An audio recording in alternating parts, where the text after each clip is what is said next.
não fala da vida velha, de pecado, da vida antiga que nós temos que abandonar. Ela tem um significado. Joséfo fala da porta velha como esta porta é que dava acesso em direção ao templo. Tinha a porta das ovelhas, só que essa porta era uma porta de entrada que levava também na direção do templo.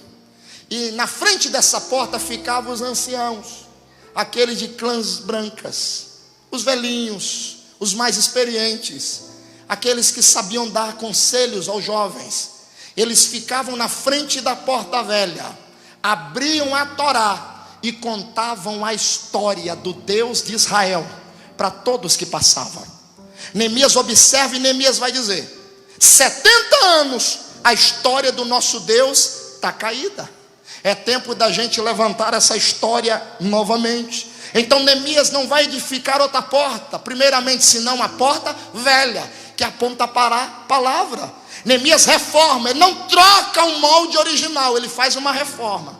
Ei, Deus até aceita a reforma, mas Deus não aceita substituição. Aleluia. Nós podemos até fazer reforma, mas não podemos substituir a essência original da porta. Sobre esta porta os anciões clamavam e gritavam e contavam a história do Deus de Israel para todos que ali passavam. Ei, irmão, é tempo da igreja do Deus vivo voltar a ter familiaridade com as escrituras. É tempo da igreja do Deus vivo voltar a amar a palavra de Deus, contar a história de Jesus aos nossos filhos, porque os nossos filhos estão crescendo, me desculpe a expressão aqui, em universidades, em faculdades, e professores que já perderam o princípio da fé cristã, e os nossos filhos estão crescendo dentro de um sistema de positivismo, dentro de um secularismo, de um hedonismo, de um egocentrismo, de um humanismo, em que esta geração está sabendo fazer muito bem, é diminuir o tamanho de Deus e aumentar o tamanho do homem. Mas eu creio que tem uma geração, a primeira igreja evangélica, Assembleia de Deus de Linhares, que vai fazer quase 80 anos de história. Esta igreja nasceu com esta palavra, vive essa palavra e vai ser arrebatada com essa palavra. Essa palavra produz vida em nossos corações. Neemias vai fazer essa reforma. A história do Deus de Israel volta a ser contada novamente. Só que tem outra porta, termino aqui. Neemias vai reformar a porta do peixe. Diga bem forte: a porta do peixe, porta dos pescadores.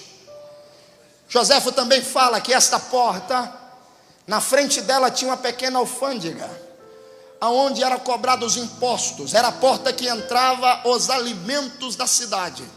Todo o alimento que abastecia Jerusalém entrava pela porta do peixe.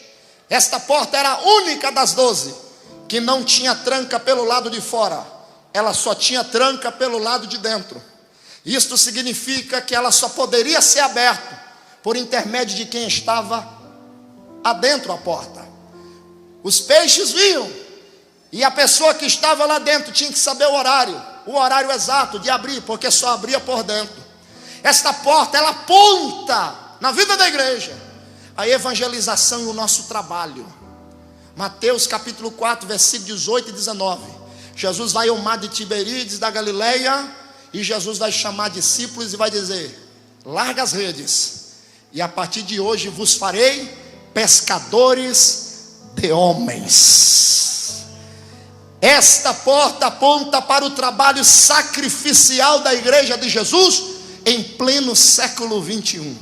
Nenhum de nós estamos isentos dele. Esta porta aponta para o trabalho que nós devemos exercitar diariamente, constantemente, para que o reino de Deus cresça cada dia. E é sobre esta porta que eu quero falar rapidamente.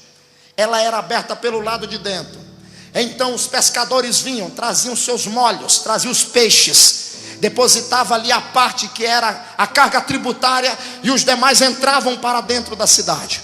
Só que no detalhe é o seguinte: o peixe aponta para as almas, o peixe aponta para os pecadores.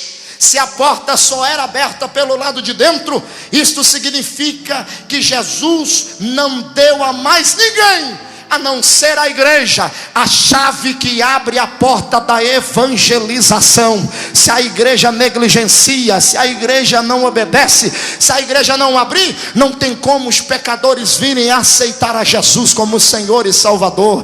Se a igreja não conscientizar que é preciso evangelizar Linhares, cerca de 180 mil habitantes, se eu não estou enganado, 35% da população conhece e serve a Jesus, são 62 mil habitantes, 117 mil ainda estão vagueando por aí, sem ter condições favoráveis para servir a Deus. Ele só está esperando eu e você para lançar a rede e pescar. E quando a gente lançar a rede e trazer, esses bancos não ficarão mais vazios, porque o nome de Jesus vai ser glorificado. É missão nossa. Se coloca de pé. É missão nossa. Vira para quem está do seu lado, diga para ele: evangelizar Linhares. Diga para ele, para ela: evangelizar Linhares é missão nossa. Diga assim bem forte, diga: Deus, eis-me aqui, Deus, ajuda-me a evangelizar esta cidade. Ei, 2017 está apenas começando. Deus pode usar a sua vida como uma ogiva nuclear, como uma bomba atômica, como um dínamo, para explodir com o inferno, e o nome do Senhor ser glorificado.